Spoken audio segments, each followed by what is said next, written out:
Hello everybody and welcome to the DFG Sports channel. I am of course DFG, and today we start a new franchise, a new game, a new sport here with MLB The Show 23. I've been a big fan of the show for a long time now. I saw it on YouTube, got really interested in it, and finally got a chance to play it a few years ago when I got a PlayStation 3, though it was a much older MLB The Show. But since it has come to the Xbox, I was able to buy the 2021 version of it, and I've really been a huge fan of it ever since. And we have the new version that only came out a few weeks ago up here today. So of course we will have a new franchise here ready to go. So who will we be going to for our franchise? So there are many options you can go for here in MLB The Show. I think one of the main ones that a lot of people are going to go for is the Oakland A's. It's just such a blank slate. They have such a low budget, and I think they give the best opportunity to kind of just create your own team, allow you to do things maybe you wouldn't be able to do on other teams, such as relocate and such things like that. So, but the Oakland A's, I think, of all of the teams in MLB The Show 23, the Oakland A's is definitely the one roster that kind of gives you a lot of things and a free reign to do things your way in the first few years. So if you want a team like that, the Oakland A's are definitely the best team to go for. But if you want to go for someone a little bit more with really good prospects on the rise, not quite there yet, but still have a low team budget, the Pittsburgh Pirates are probably on the list for teams that you could go for. I think they're on the rise. They're doing pretty well in the actual MLB standings, so there's one team.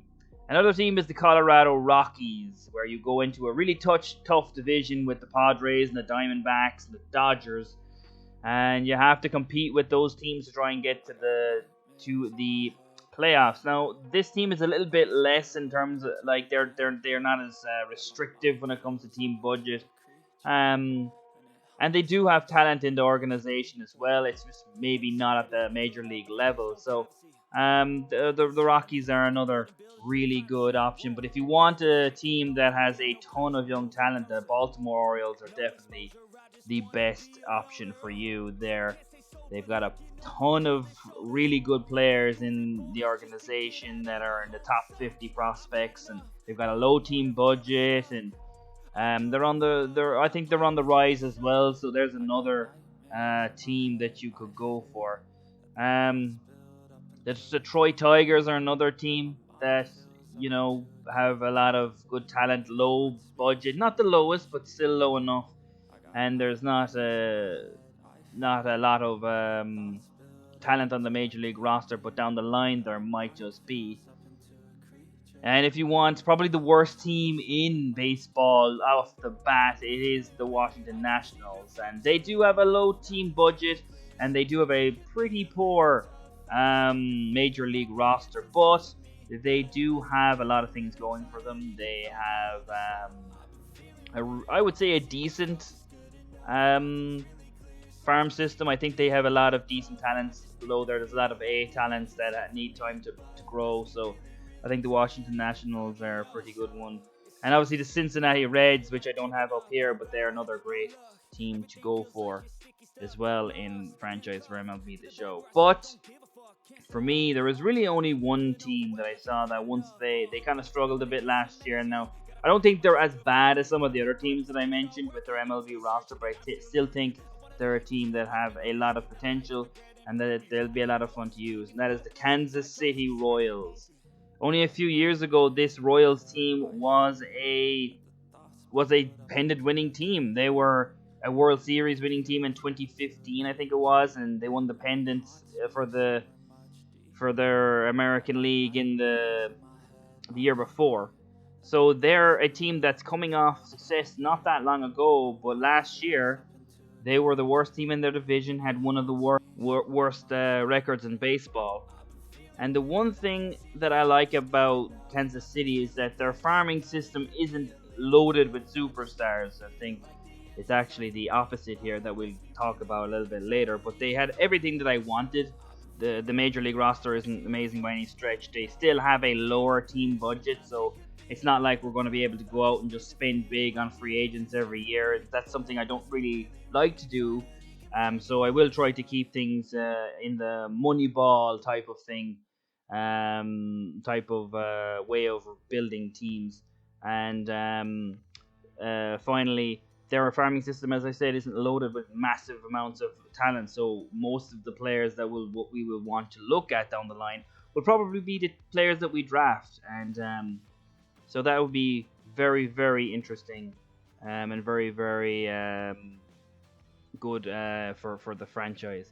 Obviously, the A's is probably the best option for this, but I think that they're going to be so popular amongst people doing franchise in MLB The Show that I wanted to go somewhere different. And Kansas City Royals is a team that I actually grew fond of a few years ago, back in the day when they were pretty good, and I think they were the first team I went and did franchise with back in the day, just to get a feel for the game. So it's nice for me to be able to come back to them here for my series and build them up again. So here we actually replace one of our scouts before we get into the scouting season, just to show you guys, give you guys every opportunity to see what's going on. But here is the organization and their players and the major league roster. Kansas City has a very good mix of young talent and veteran talent on the major league roster, such as Zach Greinke coming back after many, many years last year. He had a good year last year as well, though he is 39 years old, so he's not going to be the guy that he was back when he was at his best. But he does have really good walk per nine levels. He had a good year last year when he returned to Kansas City after he started all those years ago. So I'm very happy to be using Zach Greinke again. Of course, he had a run with KC back in the mid-2000s where he was up and down, but he did prove himself to be a very, very good pitcher. And he is going to be one of the best pitchers on this roster. Another big Kansas City Royal veteran of this team is Salvador Perez, the catcher. He's had 11 years of service, and they've all been with Kansas City. And he's also a big power hitter, so he is going to be the guy that we'll be looking for to get our home runs in this team. Now he is the highest rated player on this major league roster. He's got 83 overall, and he hit 23 homers last year, so he did drop a bit. So hopefully he can boost that back up again. And another veteran player here that I'm very much looking forward to using is veteran relief pitcher and their new signing for this year for the Kansas City Royals. It's Aroldis Chapman, of course, very well known for having an absolute missile in his left hand and having thrown the highest pitch, the fastest pitch ever recorded. So he's another player that I'm really looking forward to using, even if he is a little bit older. However, we do have a lot of very good talent at the major league level that is also very young. Brady Singer, a 26-year-old pitcher who's he's got 2 years of service in the major leagues, and he had a very good year last year. So I'm very, very happy to have a young pitcher in our starting rotation. We also have Chris Bubich, who's also a starting pitcher, but he's probably going to be our long reliever in the early goings of this series. But he's also 25 years old, not as highly rated as Singer, but nonetheless a decent pitcher. But the best prospect in this organization is Bobby Witt Jr., a shortstop, a potential. He's also been in the major leagues for 1 year already, so he's got major league experience. Had a pretty good year last season, so he's going to be one of the players that we really build this organization around.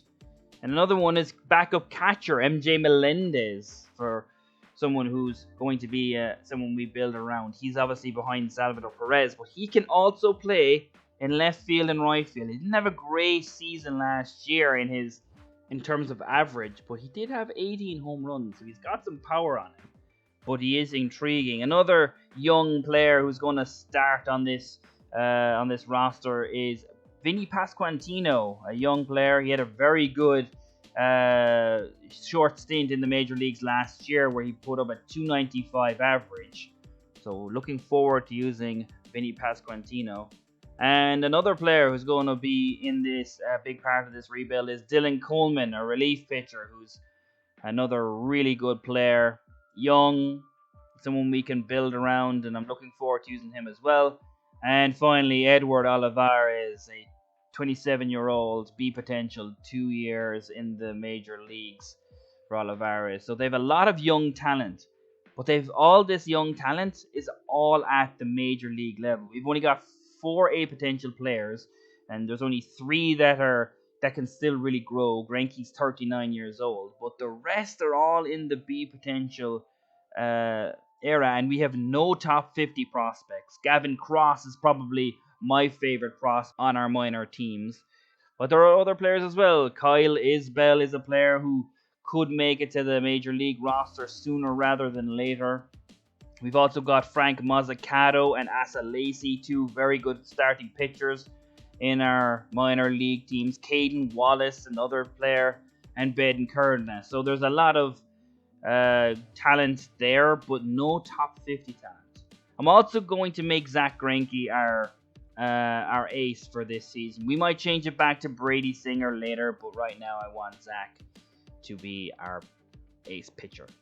So as I said, we have a lot of talent in the lower leagues, but no top prospects. That's something I really liked about this Kansas City team, and I'm looking forward to drafting some of the players and bringing up those players as well to the Major League roster.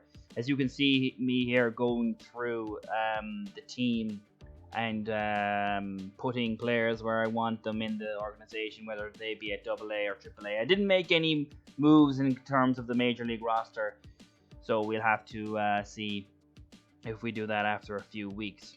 In terms of format for this, I just want to get this out there. FIFA will probably still be my main video every week. It's just quicker to do. It's easier to put up. I know what format I'm doing with that. And this one is really, I'm not quite sure what it is yet, because I don't know what format I'm going to do. Obviously, I don't expect this team to be challenging for the playoffs, so we'll more than likely have to do some simulating and stuff like that as we set up the pitching rotation and lineups as well. So there's a lot for me to figure out with this series, but we'll get into it. But I'm looking forward to starting this series, something different than FIFA on the channel, to really make it into the all-around sports channel that I've wanted to make this channel. But of course, FIFA will take the main portion of my time to get those videos out once a week as per usual as the format. But these will go up maybe in the middle of the week every now and again. I'll probably record them on weekends and then maybe get them up midweek. But we'll see what we can do. I've looked at other games as well. I was trying to do college football, NCAA 14, custom team dynasty, and I was really excited to get it underway with EA college football coming out next year. I did want to get at least one dynasty down in an NCAA 14, and I really wanted to do it with a custom team. And I have a team builder version of it, but it's not really what I wanted. And I tried to use all the different editing software that you can for NCAA 14, thanks to the college football revamped team. But it just hasn't worked out for me. The stadiums don't load and the uniforms don't load, so it's not been great for me to be able to get that up and running. And although I would love to just go ahead with the team builder team and try and start out with that, I just can't do that. I just can't do it because it's just really hard to. I want things to go out there to be good, and I want them to make sense. And the team that I made back, this is a team I made maybe nearly 10 years ago at this point. Maybe not 10 years ago because it didn't come out until 10 years ago, and I probably didn't get it until about 2016, 2017. I made an entire roster with no seniors, so no one graduates after year one, and I have to replace all those teams. I could work my way around it, but I didn't feel right for me to put that out. But tried to work and it didn't work. So if you do have any tips for that, feel free to leave them in the comments. But right now we're concentrating on MLB The Show, and I just want to put this out there. I'm not fantastic at this game, despite the fact that I've played it for a long time and I really like it. I'm not amazing at this game by any stretch of the imagination, but I will try my best. We are on Hall of Fame difficulty, so that's what we're going to do. I'm also not hugely or massively into baseball, although I do watch it on TV from time to time, so I'm not as well versed on the terms in baseball as I would be in football or European soccer, I suppose I should say. So, but I'll get into it. I know a lot of the lingo, so I will be using it, but I'm not, I'm not an avid Major League Baseball fan, but I do enjoy MLB The Show, and I really wanted to get a dynasty up or a franchise up of the game. So, but here we have baseball and the Kansas City Royals, and we will be back in our next episode as we go up against Joe Ryan and the Minnesota Twins in our very first episode. Thanks you guys for watching. We'll see you in the next one, and for opening day in MLB The Show 23.